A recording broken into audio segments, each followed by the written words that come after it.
శ్రీమాత్రే నమః. సెప్టెంబర్ మాస ఫలితాలు కనుక చూసుకున్నట్లయితే ఈ యొక్క మాసంలో 2 గ్రహణాలు వస్తున్నాయి. 7వ తేదీ ఒకటి, అక్కడి నుంచి 15 రోజుల తర్వాత ఒక గ్రహణం, అంటే చంద్ర సూర్య గ్రహణాలు రావడము. ఈ యొక్క మాసంలో 4 గ్రహాలు మారుతున్నాయి. ఏమిటా 4 గ్రహాలు అంటే, కుజుడు కన్యారాశి నుంచి తులారాశిలోకి 15వ తేదీ మారుతున్నాడు. మరియు అదేవిధంగా రవి సింహం నుంచి కన్యారాశిలోకి, శుక్రుడు 17వ తేదీ మారుతున్నాడు. శుక్రుడు 15వ తేదీ, బుధుడు 16, అంటే 15, 16, 17 తేదీల్లో 4 గ్రహాలు మారుతున్నాయి. ఈ యొక్క గ్రహస్థితిని అనుసరించి ద్వాదశ లగ్నాల వారికి, లగ్నం తెలియని వారి రాశి వారికి ఎటువంటి ఫలితములు జరగనున్నాయి, ఏ విషయాల్లో జాగ్రత్త పడాలి అనేటువంటి విషయాలు. ధనుర్లగ్నము ధనస్సు రాశి, ధనస్సు వారికి కనుక చూసుకున్నట్లయితే సామాజికంగా వివాహ సంబంధించినటువంటి విషయాలలోని, కొత్త ఉద్యోగ సంబంధించినటువంటి విషయాల్లో, ముఖ్యంగా సామాజికంగా వివాహ సంబంధించిన విషయంలో ఇప్పుడైతే అనుకూలత ఉంది. కాకపోతే నూతన ఉద్యోగ సంబంధించిన అంశాల్లో 15వ తేదీ తర్వాత నుంచి చాలా బాగుంటుంది. కాకపోతే ఇక్కడ బ్యాంకు నుంచి తీసుకునే రుణాలకు సంబంధించిన విషయంలో మాత్రం ఈ నెల, అంటే సెప్టెంబర్ 15 తర్వాత కొంత జాగ్రత్తగా ఉండండి. తండ్రులు గురువులతో కూడా తెలియని చిన్న చిన్న మిస్అండర్స్టాండింగ్స్, ఎవరికైనా స్త్రీలకు అప్పులు ఇవ్వడం ద్వారా వాళ్ళ వల్ల మీరు ఇబ్బంది పడ్డాం అనేటువంటి చాలా స్పష్టంగా చూపిస్తుంది. అయితే మనీ మ్యాటర్స్ విషయంలో 15 తర్వాత జాగ్రత్తగా ఉంటే సరిపోతుంది. మీ యొక్క సిబ్లింగ్స్, తోబుట్టు వరుస వాళ్ళు ఏదైతే విదేశాలకు వెళ్ళాలనేటువంటి చేసే ప్రయత్నం ఖచ్చితంగా ఫలిస్తుంది. ప్రదేశం మార్పు కూడా చూపిస్తుంది 4లో వక్రించిన శని ఉండడం వల్ల. మరియు ఇక్కడ గమనించుకున్నట్లయితే కొద్దిగా 15వ తేదీ వరకు కుజుడు కూడా దశమ స్థానంలో ఉన్నందుకు, మనకి గ్రహణం కూడా 3వ స్థానంలో పడుతున్నందుకు మంచిదే. గ్రహణం 3లో పడడం అనేటువంటిది అనుకున్న సంకల్పం నెరవేరుతుంది. కాకపోతే 15వ తేదీ వరకు కుజుడు వృత్తి స్థానంలో ఉన్నందుకు కొంచెం ఉద్యోగ సంబంధించిన విషయంలో ఒక్కొక్కసారి మనం చిరాకుతోనో కోపంతోనో వదిలేస్తూ ఉంటాం. అటువంటి తొందరపాటు నిర్ణయాలు మాత్రం తీసుకోకండి. కందులు దానంగా ఇవ్వండి. ఓం మాణిక్య మకుటాకార జానుద్వై విరాజితాయ నమః అనే మంత్రం కూడా మీరు చేసుకోవచ్చు. అదేవిధంగా వివాహ అనుకూలత అయితే ఉంటుంది, అందులో ఎటువంటి సందేహం లేదు. హెల్త్ విషయంలో 15వ తేదీ తర్వాత ఎప్పుడైతే శుక్రుడు కేతువు భాగ్యస్థానంలో కలుస్తున్నాడో, ముఖ్యంగా మీ యొక్క తండ్రి గారి హెల్త్ విషయంలో కొంత జాగ్రత్తగా ఉండండి. ఇక మీరు చేయవలసినటువంటి దేవతారాధన కూడా లక్ష్మీ నృసింహస్వామి యొక్క ఆరాధన ఎక్కువగా చేస్తూ ఉండండి. ధైర్యంగా తీసుకునే కొన్ని నిర్ణయాలు మీకు చక్కటి ఫలితాలు ఇస్తాయి. లక్ష్మీ నరసింహస్వామి ఆరాధన మూలంగా మీకు ఉద్యోగంలో ఏర్పడేటువంటి కొంత స్ట్రెస్ కానివ్వండి, గొడవలు కానివ్వండి, ఇవన్నీ కూడా మీకు తగ్గడం జరుగుతుంది. చాలామందికి నన్ను ఎప్పుడూ అడుగుతున్న క్వశ్చన్కి ఈరోజు నేను మీకు ఒక క్లారిటీ ఇస్తాను. ఇక్కడ ఏంటంటే, జ్యోతిష్యం ఎక్కువ ప్రభావితం చేస్తుందా, వాస్తు ఎక్కువ ప్రభావితం చేస్తుందా అని అడుగుతున్నారు. ఇక్కడ మీరు ఒక విషయం గుర్తుపెట్టుకోండి, వాస్తు కంటే జాతకం చాలా ప్రధానం. అలానే వాస్తు పనిచేయదని కాదు, వాస్తు కూడా పనిచేస్తుంది. ఎలా అంటే, ఇప్పుడు మనకు ఒక కారు ఉంది, కారు కండిషన్ బాగోలేదు అనుకోండి, నడుపుకుంటూ వెళ్తున్నాం, అది బ్రేక్ పడలేదు, లేకపోతే ఏదో అయింది, అప్పుడు ఆపేసి నడుచుకుంటూ వెళ్ళగలుగుతాం, లిఫ్ట్ చూసుకుని వెళ్ళగలుగుతాం. అంటే ఏంటి, కారు అనేటువంటిది మనం కూర్చున్న ప్రదేశం ఏదైతే ఉందో అది వాస్తు.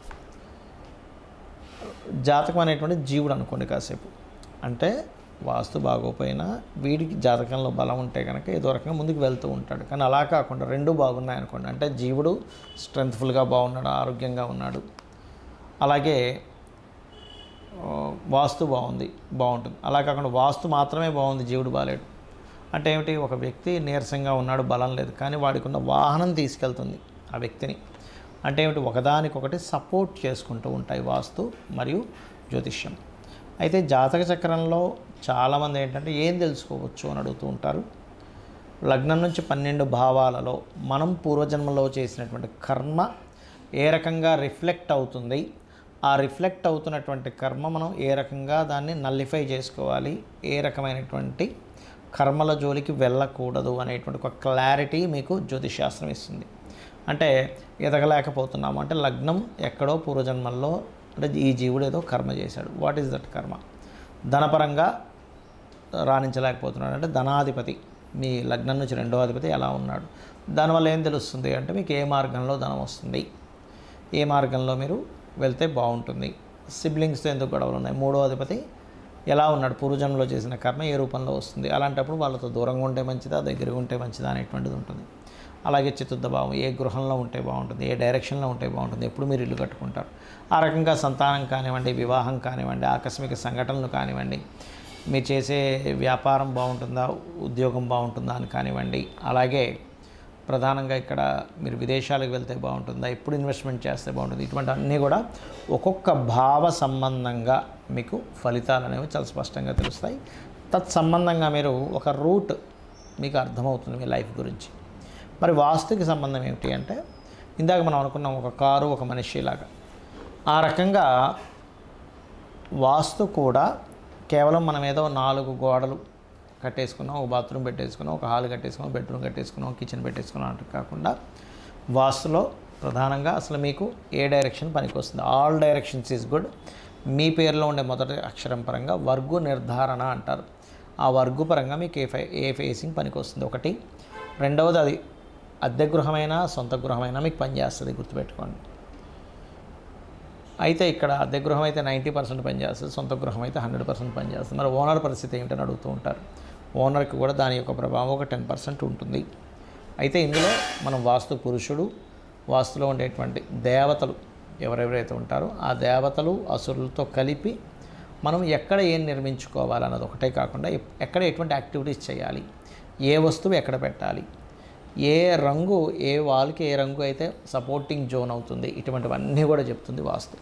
మరి వాస్తులో కూడా కొన్ని దోషాలు వచ్చినప్పుడు మనిషి యొక్క జీవితం మీద అది యొక్క ఎఫెక్ట్ పడుతుందా అని చెప్పి చూసుకున్నట్లయితే ఖచ్చితంగా దాని యొక్క ఎఫెక్ట్ అనేటువంటిది 100% ఉంటుంది, అందులో ఎటువంటి సందేహం లేదు. కాకపోతే మీకు జాతకం బాగుంది, టైం బాగుంది, అప్పుడు ఆ ఎఫెక్ట్ పడుతున్న ఎఫెక్ట్ మీకు తెలియదు.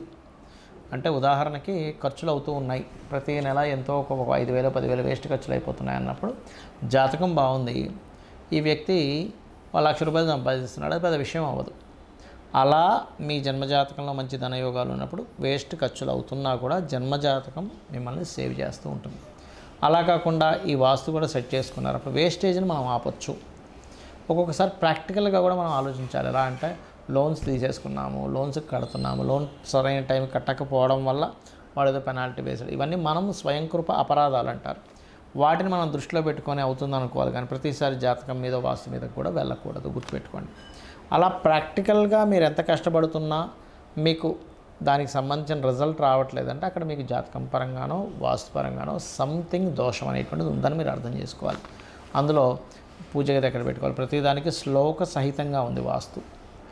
సిట్టింగ్ ఏరియా ఎక్కడ పెట్టుకోవాలి, పూర్వశతు సభాగర్ అంటే ఈస్ట్లో పెట్టుకోవాలి, దక్షిణే సయంతత దక్షిణం వైపు తల పెట్టుకొని నిద్రపోవాలి, పశ్చిమే భోజనం చేయవ వెస్ట్లో కూర్చొని ఈస్ట్ని చూస్తూ భోజనం చేయాలి. ఇట్లా ఒకటి కాదు, ఆగ్నేయ పాకముచ్యతే, వాయువ్య భాండార సంస్థితం, ఉత్తరే నిధి సంస్థితం అనేటువంటిది ఉన్నాయి. అంటే ఏమిటి, వాస్తు అనేటువంటిది స్పష్టంగా మనకి శివుడి దగ్గర నుంచి అంటే శంభుడి దగ్గర నుంచి పరాశర మహర్షి, పరాశర దగ్గర నుంచి వ్యాఘ్రత మహర్షి, వ్యాఘ్రతుల దగ్గర నుంచి మనకి విశ్వకర్మకు వచ్చి అలా మనకి జనాల్లోకి రావడం జరిగింది. కాబట్టి ఈ రెండిట్లో ఏది మీరు ఇబ్బంది పడుతున్నారో తెలుసుకొని నార్త్ డిగ్రీస్ ఎలా టిల్ట్ అయింది ఏంటని పర్ఫెక్ట్గా తెలుసుకొని చేసుకోండి.